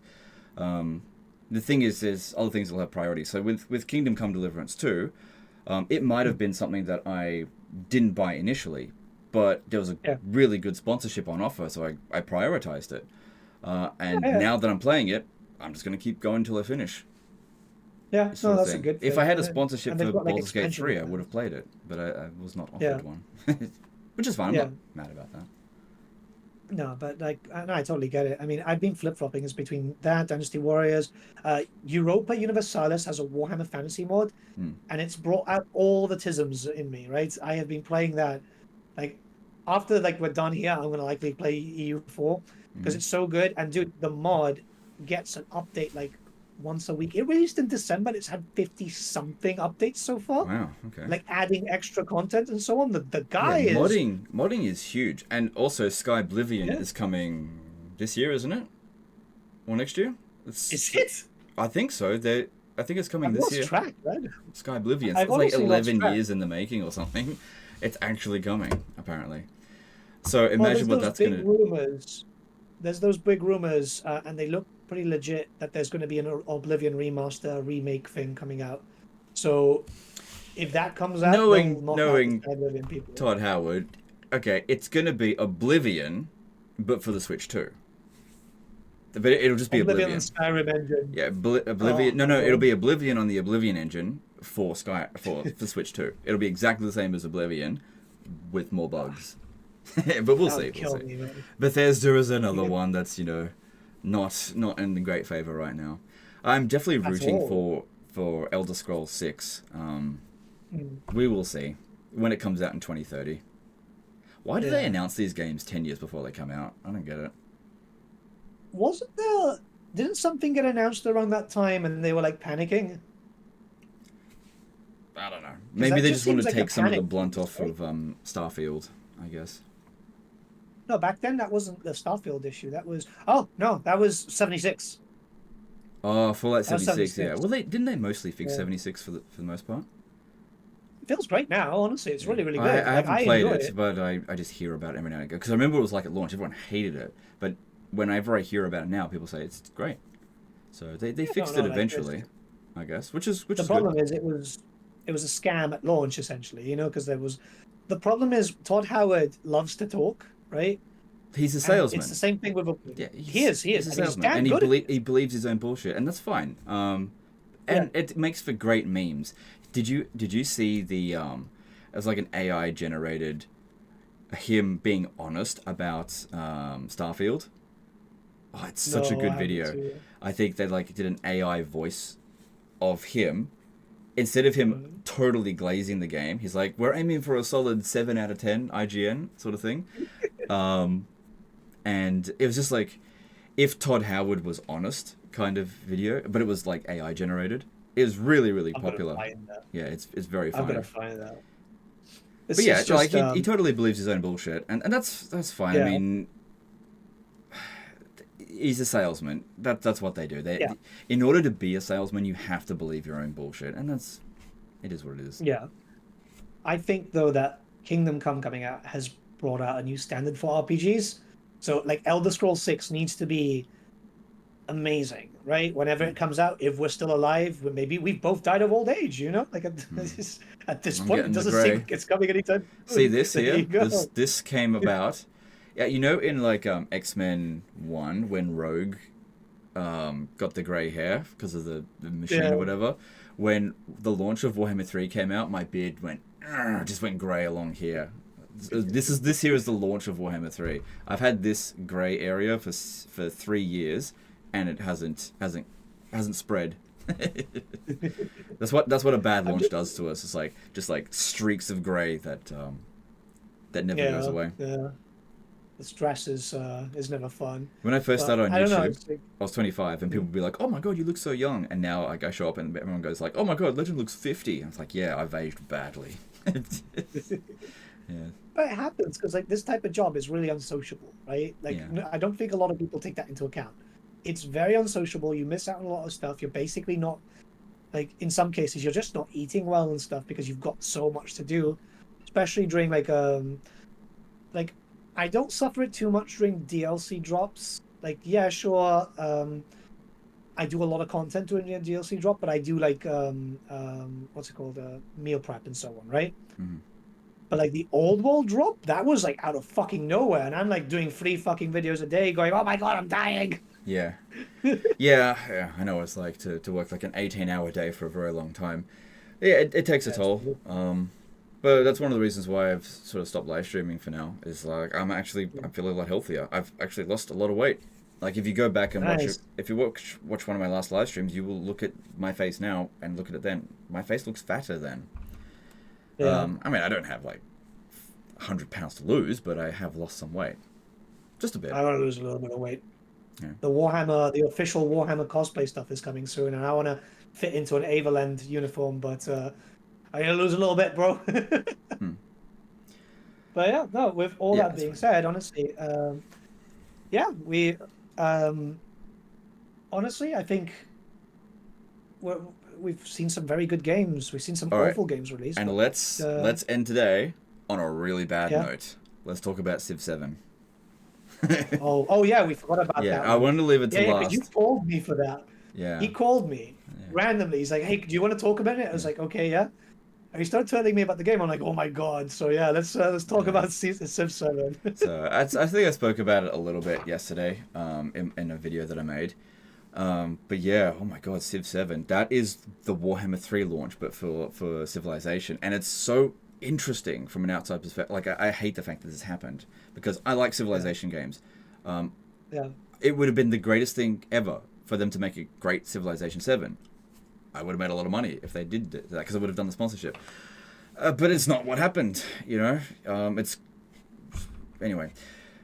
Yeah, it's a Warhammer 3 launch because it has been super divided straight down the middle. I feel like as creators, it's great if a game comes out and it's either universally loved or is universally hated, because that way you can just pick one side and be like, cool, I'll just pick this side and, it's fine. But when it's 50-50 split down the middle and it's your core fan base that are now basically cannibalizing itself, that was Warhammer 3 at launch, and now Civilization is having that, and I'm just like, do you know that meme of like Homer Simpson going through the bushes? It's like, and then he Yeah. sees what's going on and then goes, that was me playing a couple of hours of Civilization 7. That was me, basically. Just having a quick look, and I went, oh, no, I've been through this before, I'm going to stay out of this. Apart from me talking about it right now, sort of thing. Because, yeah, anybody who played that game would have been able to anticipate what was going to happen, which is, it sucks if that's the case. I mean, I anticipated it to some degree with Warhammer 3. I just didn't handle it very well. So I learnt a lot from it, that's for sure. Yeah. It's just scary because, like, I know a lot of people love the Civ games. I was, like, looking at it, but obviously I knew at that point, okay, high elves are coming out. I'm going to get much more enjoyment about buying 20 high elves and painting them up so I can use them constantly. So I was like, I'm going to wait, see the reviews, maybe get it on sale or whatever. Yeah. But I was just seeing people going, oh, it's awful, it's awful. I'm like, oh, God, thank God I didn't spend my money on that. And Because it's people spend really 100 expensive. quid, man. It's a very expensive game. I was looking at the price of it, and Yeah. I don't know how they justified. Like, did they just go, let's just charge the most amount we could for it, despite the fact that it's kind of like not really offering that many features. Yeah. Other Civilization games that I've played, I remember I bought Civ 4 on disc. So this is like late 2000s, maybe late 2000, like 2008. I'm not entirely sure. And you don't get the internet to constantly give you patches, so you just put the game in and install it, and it was like full of features. Like, it had custom scenarios. Like, there was a medieval scenario. It had a ancient Rome scenario. It had all these different scenarios that were like custom, and you had so much customization options with your campaigns and what could all the different factors, like how prevalent are the barbarians, all these things. And then in Civ 7, it's like none of that. It just doesn't exist in there at all. There's no custom maps. It's just the map generator. You don't have a true Earth scenario, and it just feels really sort of content light, which people, you can get away with it if the content is good, which it isn't as well. On top of that, but again, some people love it, and that's fine. It's like I said, it's divisive. 50% positive, 50% negative. Yeah. It's the worst thing you could really ask for, covering that kind of stuff, is for that kind of divisive reaction. Like, we've gone through that with Warhammer 3. It cripples the channel. Yeah. Crippled my channel for a very long time. They probably went, oh, people will buy it regardless, because a lot of devs do look at their fan base and go, yeah, they're pay pigs, right? But that's such a fucking terrible way to look at your audience, I think. And like, if you look at the people who are going to buy your product as pig, eat it up piggy, that's such a disgusting way to look at the people who basically allow you to have your living. And then you do this with that attitude, and then it turns out that that's actually not correct. They're actually not going to buy this. Then what's going to happen then? Are they going to turn around and be like, "What? Oh, we're so sorry. We do love you guys so much, and we're going to do everything that we can to they're basically going to have to go on a 5-year apology tour now. Wouldn't it have just been better if they had delayed this game a little bit longer and listened to some internal feedback and actually made it worth that $100 at launch? Like, wouldn't that have been better? It just seems like such short-term thinking. And if they were the only one that did, sorry, I know I'm cutting you off a lot. No. I just have a lot to say with this. It'd be fine if it was like if it was the first person that done it. But it's like we've seen this now so many times, and every single time that they Yeah. do this, they get the exact same thing happen. Like, same thing happened to Creative Assembly, and then Ubisoft, and like multiple launches like this. Like, why can't they look at what's happening to the other devs and go, hey, why don't we just not do this? Because it seems like a mistake. Yeah. I just don't get it. Well, I think a big point to note here is it's not usually the devs themselves. Like, this is management. Oh no, I And totally agree in with you. most cases, Totally agree with you. I wouldn't say it would be the devs. This I'm talking in regard to the people who are making these decisions, because yeah. Firaxis is another one, because they're a development company that Yeah. is owned by 2K, billion-dollar publishing company. It's the same thing that we have nearly everywhere, and this structure of million or $100 million devs owned by a billion-dollar publisher, this system is being destroyed by independent developers that do not have the gigantic publisher, and they're just taking the market share now. Like, Hooded Horse, for example, although they're not a billion-dollar company, I think, but they're doing very well. They're doing very well. They're taking a lot of market share. They're building up. They're up and coming, and I'm really keeping an eye on what Hooded Horse are doing, because they're not falling into the exact same trap that all these other companies are doing, and they just keep making the same mistake. And then they go, but it's industry standard. Players should expect the prices to go up. Why? Well, fine. Why don't you expect lower profits then? Exactly. Yeah. Yeah. No, Like, they're not charities. We don't have to pay them tithes or taxes. Die as a company. Fucking die. Who cares? We don't need you anymore, sort of thing, if you're going to be like that. And I think that players need to be a bit more brutal towards these companies and be like, look, be better or die. And that's my attitude towards Creative Assembly. Be better or die. Like, as a company, I really need to stipulate that. Like, if Creative Assembly shuts down, fuck, that doesn't affect me. I don't care. Whatever. No. I mean, whatever.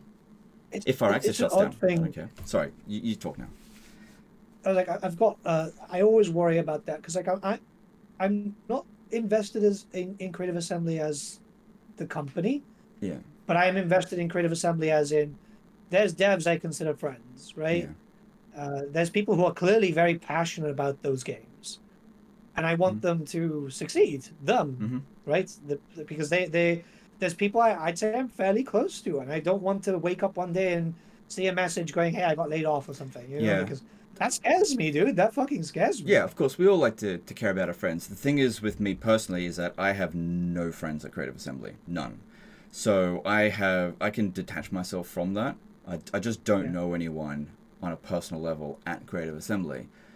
And so I look at it from a corporate entity, because, like, if my channel shut down, Creative Assembly doesn't care. They're not gonna say, "Well, wish you well" or anything like that. They don't care.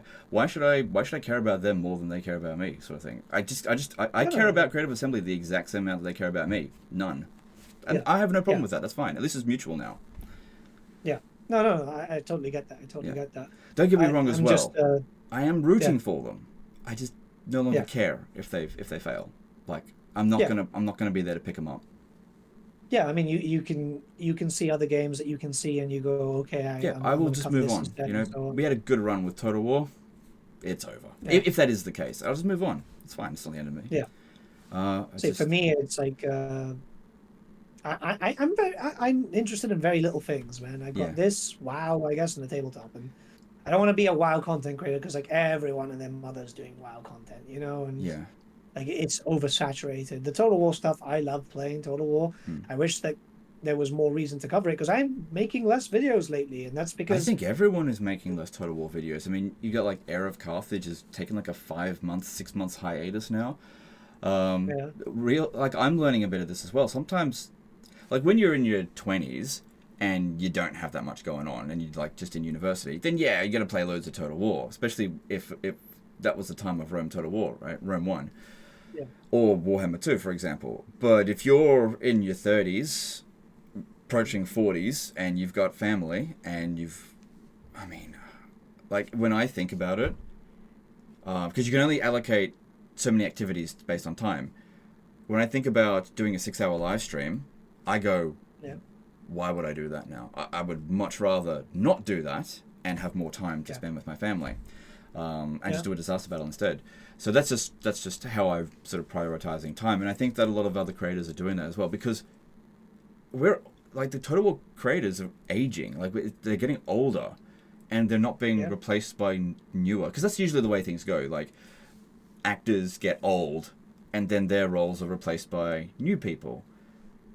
Is there anyone in their 20s that's up and coming within Total War?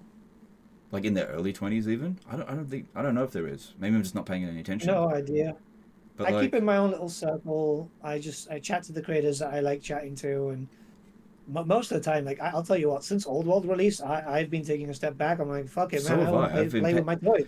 Over time, over the past couple of years, I just keep taking more and more steps back. I just have less and less interest, and I just sort of just do my own thing and just let things be. But every now and again, I go and check to see what other creators are up to, and I'll check their channel and be like, oh, he hasn't posted in a month or 2 months or a year. I was like, well, that person's gone. And in my 12 years of being on YouTube, I've seen so many people come and go. And it's kind of sad. Like, the people that used to be like my circle of peers, I guess, when I first started on YouTube, when I was doing Medieval 2 content, there's like 1 or 2 left. That's it. Yeah. They're all gone. And I'm like one of the last man standing. And that's actually depressing. It's not a good thing. I didn't want to outlast them. Because it was good to compete with my old bros. Yeah, well, it's something that a lot of people don't get, right? The more content creators there are in a space, it actually is a good thing, because it's keeping the interest going. It's different eyes, then bringing more people in, and so on, right? If it's very saturated, it's well, not saturated. It's very small, but saturated in a small clique. It's mostly just people regurgitating the other person's thoughts, in a sense, right? It's very, very different. This is why you see so many people. It is.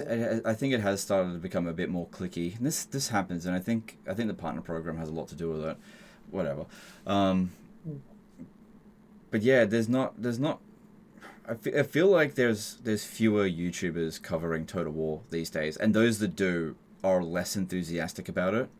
And nobody really seems to be growing if they're like a dedicated Total War YouTuber. Like, you don't really see as many dedicated Total War YouTubers anymore. You get YouTubers that will cover it once every 6 months, among all the other stuff that they do, and they'll make that sort of meme content, and there's nothing wrong with that whatsoever, but they're not dedicated to Total War. We're seeing less of that. Maybe I'm part of a old breed of YouTuber that's about to be taken out the back and shot, basically, metaphorically speaking. And if that's the case, that's fine. That's just how things go. I had a good run. But I'll try to stay as long as I can. It's just that sometimes you got to know when enough is enough. That sucks. It really does. Yeah, it does. It does. Like, I've taken a step back because I'm stressing out, and it was leading out to because there's stuff happening. Obviously, we're getting hot fixes and we're getting patches whenever the next one comes out and so on. But the long breaks between DLC have been making things feel a little bit stagnant, right? And I don't want to force out a video because, 1, it's going to be a bad video. 2, it's just going to affect me, right? So it's like I if I can take a day off, or now I'm just covering a lot more tabletop stuff, which sure, it doesn't do as well, but I'm having fun going, okay, instead of talking about Total War today, I'm going to do a Old World video and talk about the map change, which that video did really well, actually. I think it got 50,000 views. Great. Which was a massive surprise. I was like, oh, awesome. I love when, especially gives me a reason to keep that going, because I want to make sure that I want to prove Games Workshop wrong, and it's still to hear no second end times. That's what scares me every day. I wake up in that fear. But yeah, it's just, I want to experiment now, and I think that's a good thing, right? You're able to do that. You're able to do a Kingdom Come Deliverance video and have some fun. To an extent. I think I can dabble in these things every now and again, and it largely depends on how Total War adjacent it is. I don't think I can reliably make content for Kingdom Come Deliverance on the channel unless it's sponsored content, because I get lower views on those videos, so the sponsorship compensates for the lower views. I also have people get upset with you. A small number of people. It's not worth really mentioning too much, but people will get upset with me for deviating from Total War, and to the point where some people will unsubscribe. So a small portion of people will be upset by it. So a sponsorship helps to compensate for that, because you feel that thing that I was talking about before about trust. Even though you don't feel like you're doing anything wrong, you've done wrong as far as what they are concerned. It's only like 5 or 10 people, it's not that much. But you can't do that too often, or else you will eventually burn away all the goodwill from your audience. Because eventually you'll do something that that one of your more loyal fans will be like, well, that's the line that you just crossed that I don't appreciate.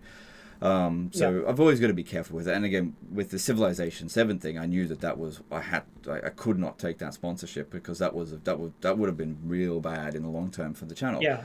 Nobody would trust me ever again if I had sponsored that one.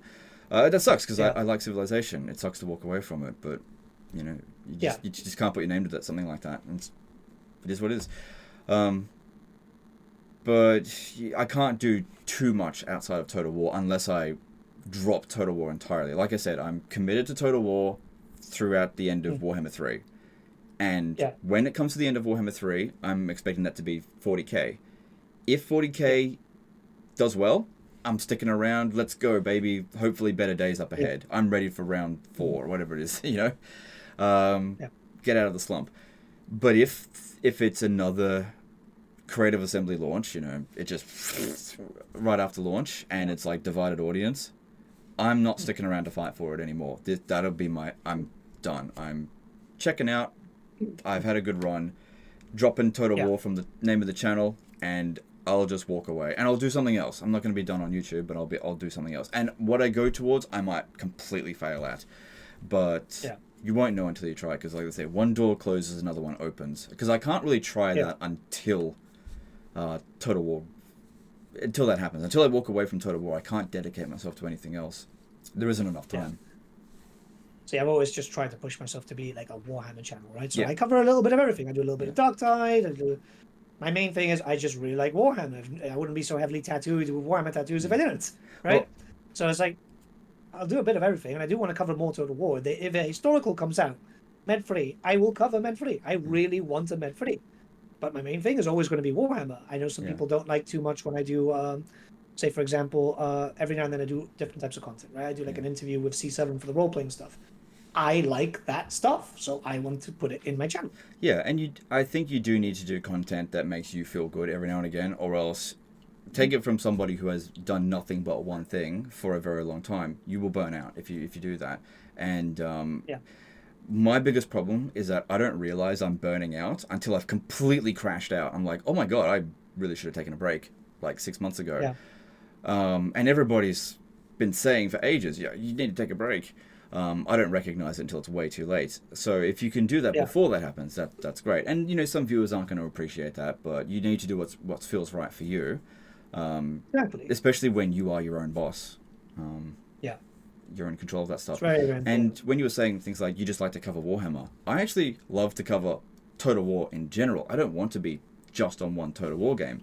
The problem that I face is that I have covered all of the previous Total War games as much as I want to cover them, and because a new good Total War game comes along so infrequently, I'm stuck in just the most recent good Total War game, which in this case, as far as I'm concerned, is Warhammer 3.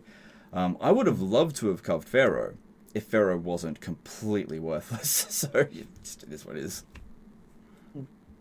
I mean, Dynasties was all right.